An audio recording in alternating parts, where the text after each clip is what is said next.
Thank you to Tessa, Kathleen, and Brian. And I'm going to moderate a few questions for the panelists. And I'm going to put the panelists on a spot and say, I think if we answer from the chairs, the people in the back will only hear voices and not see you. So I might ask you to try standing as you respond, and then we'll see how that works out.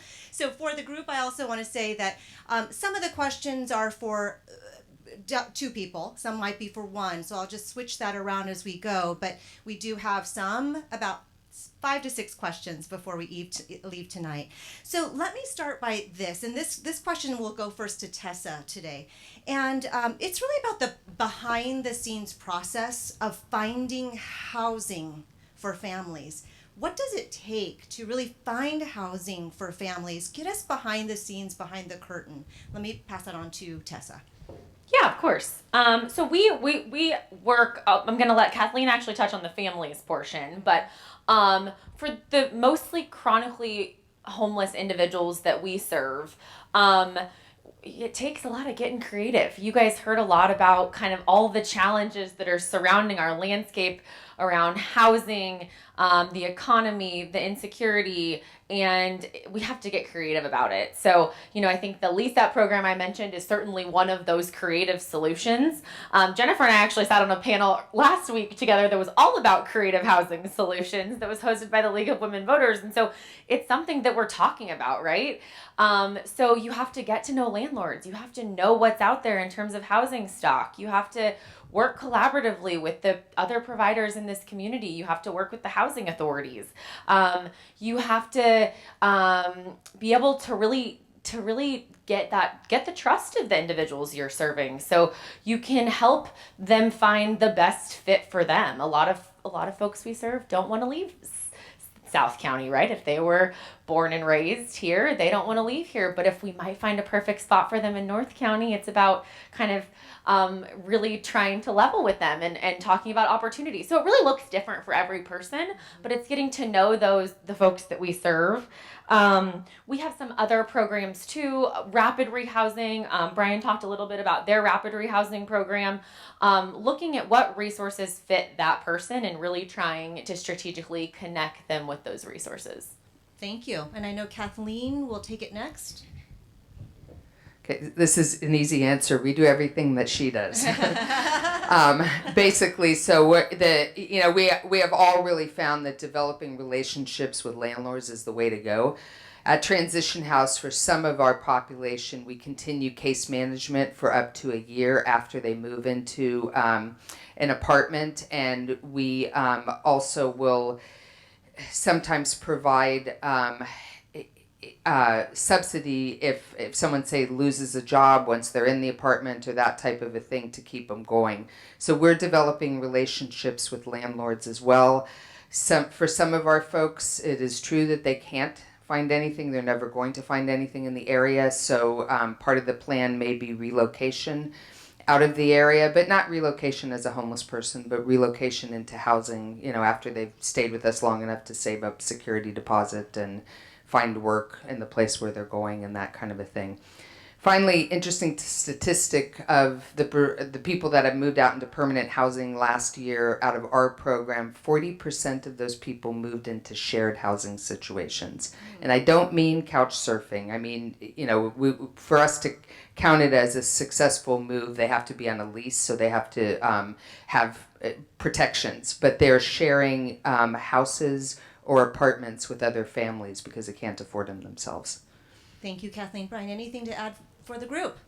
Yeah, I think we do the same thing. We're just trying to reach out to the contacts that we have in the housing authority, or usually I'm having a little more success with Santa Barbara Community Housing, just because of the immediacy of getting in a place sometimes, even though they've got a long wait list at the Faulding and everything, but at least it does come down to relationships. Right now the housing authority, it doesn't matter how well you know someone, they just don't have any Section 8 vouchers and they're not going to. Mm-hmm. So that's quite limiting when you reach that spot, and you really got to resort to trying to be a matchmaker and finding someone that they can possibly live with, which is a whole other ball of wax. Right. Matchmaker. I hadn't heard that. Relationships really help, of course, knowing those landlords, but it doesn't always get the housing we need, except it really, really helps a lot.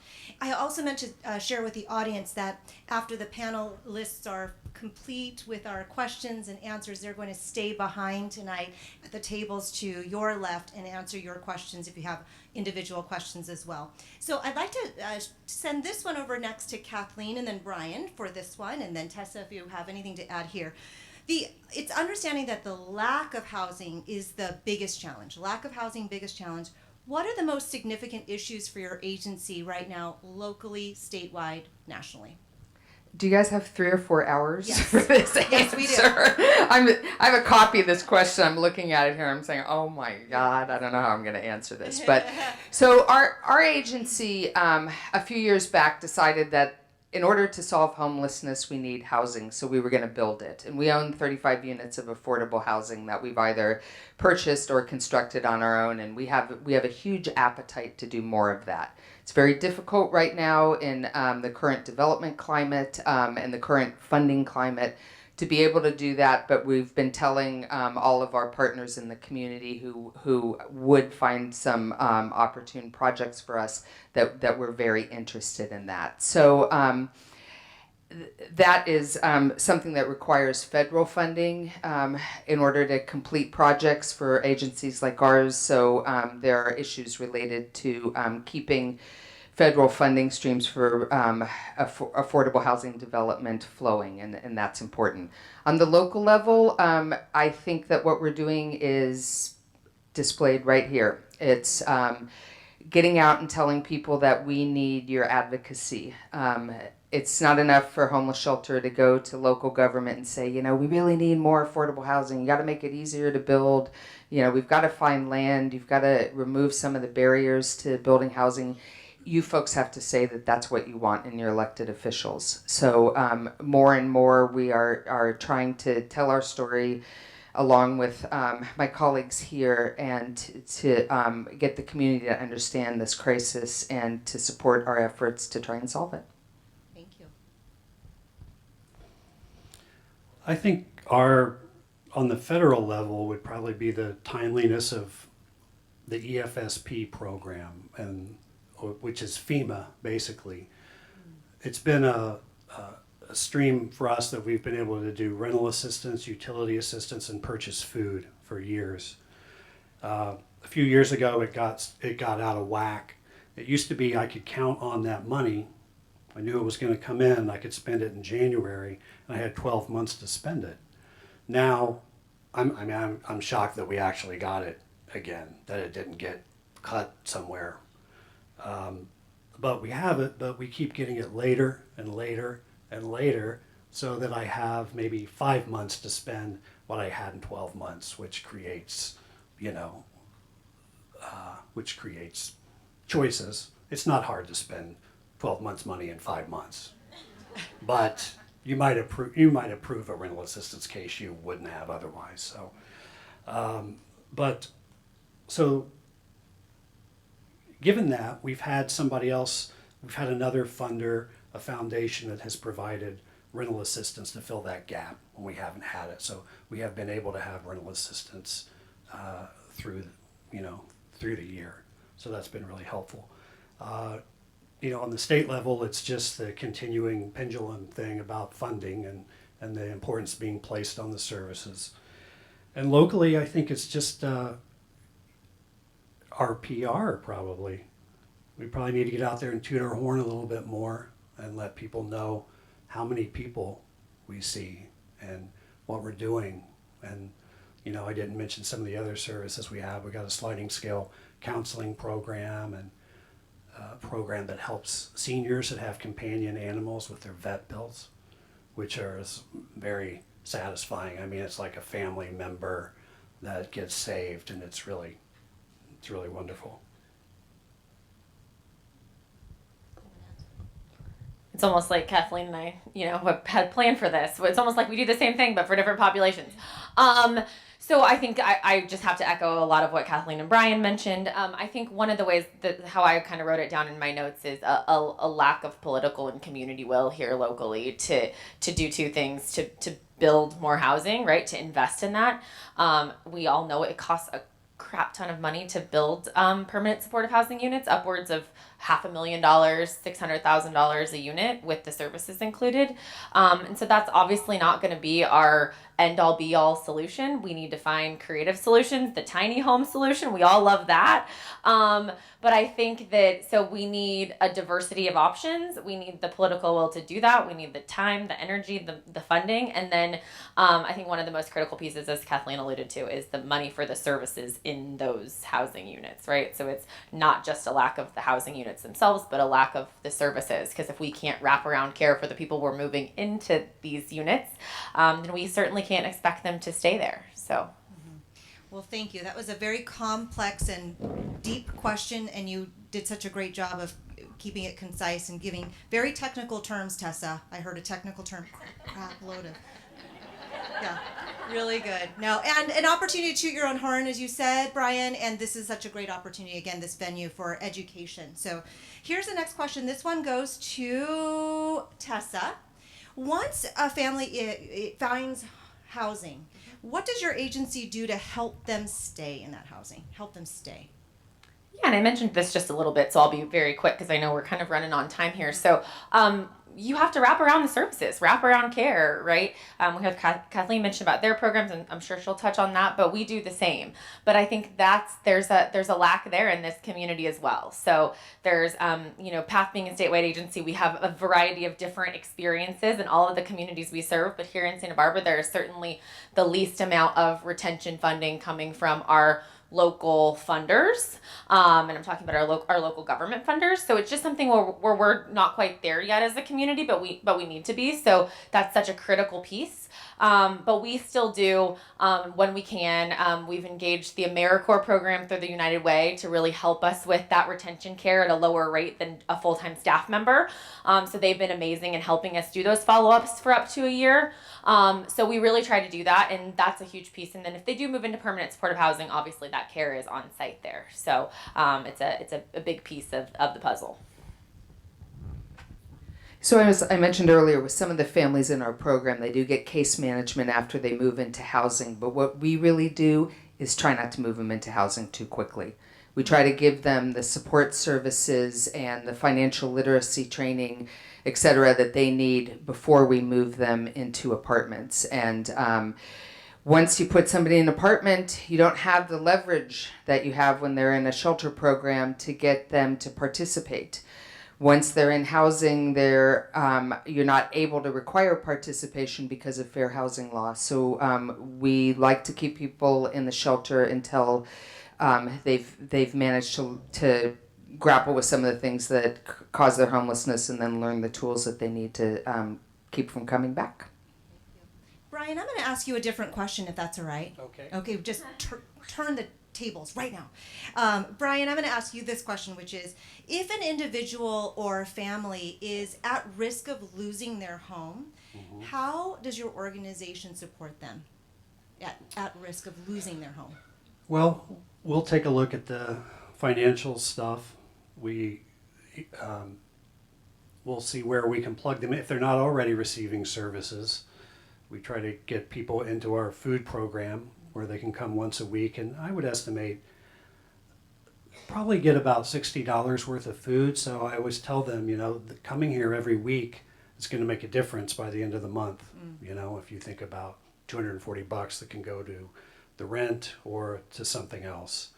I try to let them know about our utility assistance, and if they've got a bill that comes in, I've got the FEMA funds we can use for utilities, for water and sewer, for gas and electric, and then I also have United Way of Los Angeles through Edison. I've got a route for that and the gas.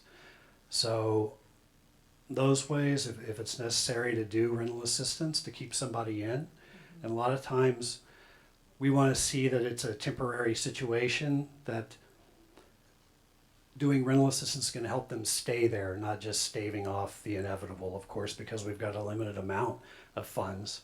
And those are the hard ones, Yeah. you know, Right. when, you know, but a lot of times our assistance with the landlords is based on remaining there for another 30 days for them to accept the funding that we have. So, yeah. Thank you. Kathleen or Tessa on that one? Any to add? I would just say we have as I mentioned earlier, we have a wait list. So while families are on our wait list, we try if we can to triage them and help direct them to ways of keeping the housing that they might be losing, or finding other solutions to their problem before they actually become homeless. Thank you. Yeah, I was going to say too that one of the nice things about Transition House stopped taking clothing donations and send them all over to us. So now we can, you know, and then we get referrals and work. And since we're only a couple of blocks away, it's easy for people to come over, get a clothing voucher, get services, and that's worked out really well. I was just going to say in closing that I think we're going to see, we've been talking a lot about this pendulum swing, right? I think we're going to see this pendulum swing back towards focusing on prevention. And I think that it's certainly an issue. We're having more inflow than we are, you know, we're housing, you're hearing about the great work that our agencies and agencies like ours are doing to house people, but people are still becoming homeless. So I think we'll probably see some more focus on that prevention care. Thank you.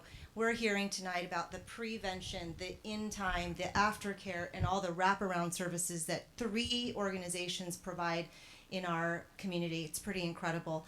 I'm going to jump to our final question for all 3 of you to respond to. And here's the question. It's actually a 3-question, 1 question. So take all of them, or take one of them, or take 2 of them. And here they are.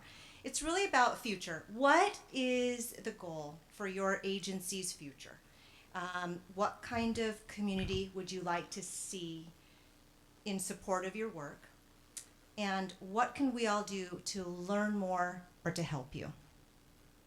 So it's about future, community, and learning more. Brian. Well, I think the education aspect, like I say, I'm a big believer in one individual to another and what happens there. So anytime somebody can get more educated about, let's say you're downtown and you come across somebody that's homeless, and in terms of carrying on a conversation with them, in terms of, I feel like if everybody could get past some of those things, and the contact and the inclusion just makes such a big difference. So if the community could change along with us, you know, and try to promote compassion and understanding and patience. Patience is a big one too.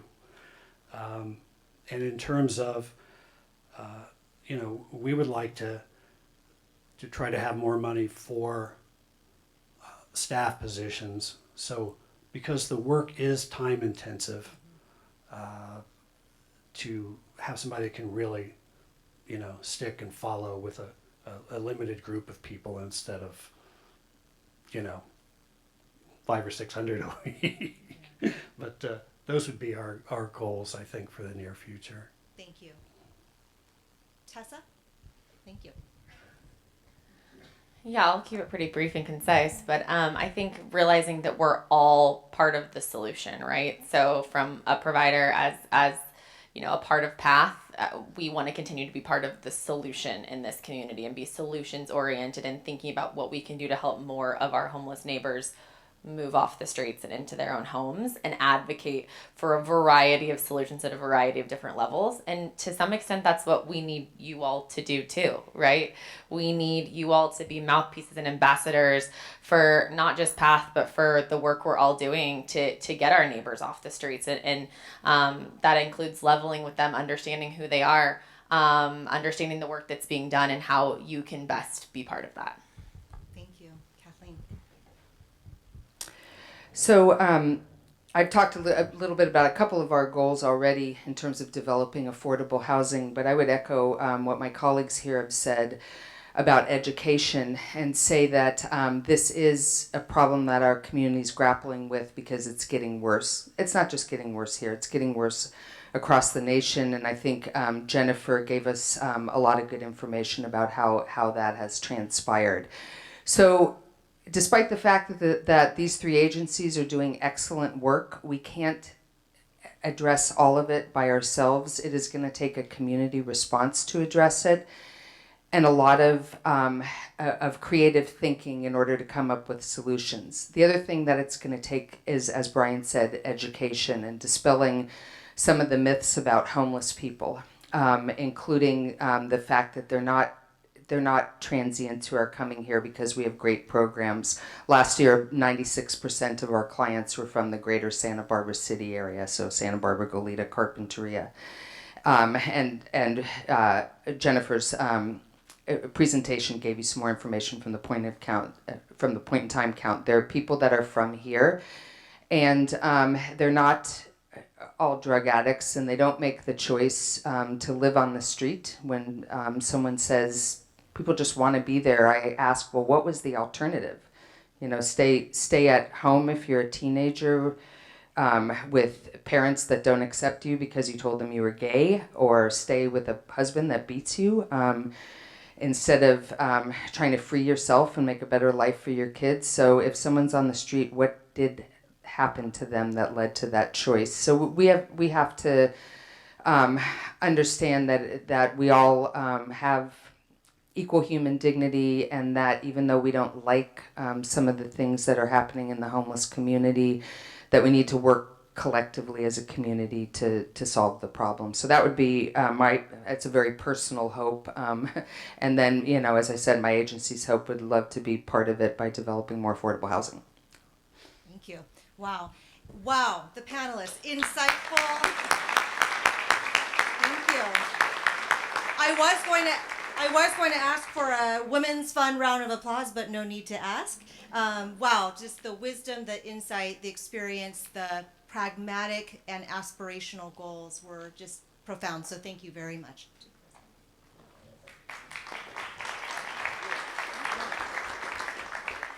I just wanted to ask Jennifer if you'd like to say anything in closing. If you could pass the mic down. Sure. Yeah. I'd like to say that I'm so impressed that the Women's Fund has taken this step to support these groups.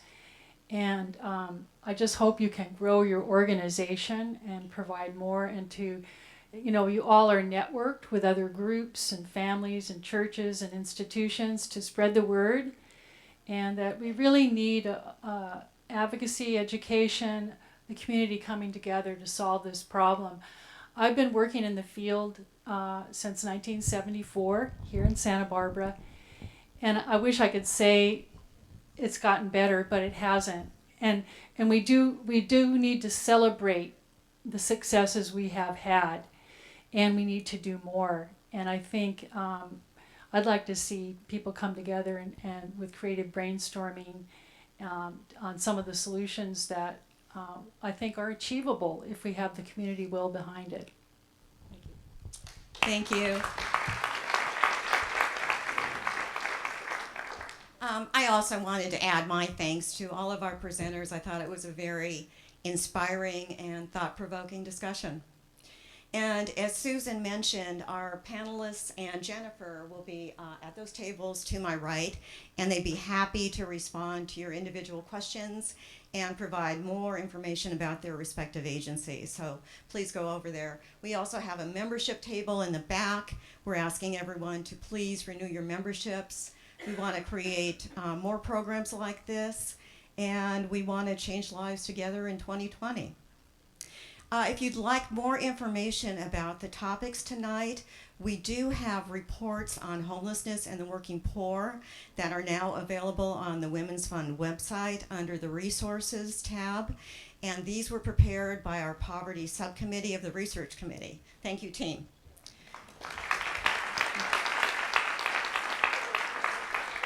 please check them out. Each of you is going to receive a survey by email about this event. Please respond. We're going to use the responses to hopefully improve our programs in the future.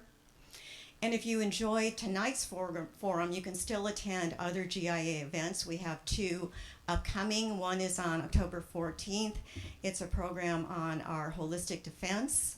And the other is on October 29, and it's about adverse childhood experiences. So you're still permitted to sign up for those. We just extended the expiration date. Finally, as we leave here tonight, we'd like you to consider and discuss 3 questions. First, who are the homeless in our community? Second, why is housing an issue? And third, what kind of community do we want to live in?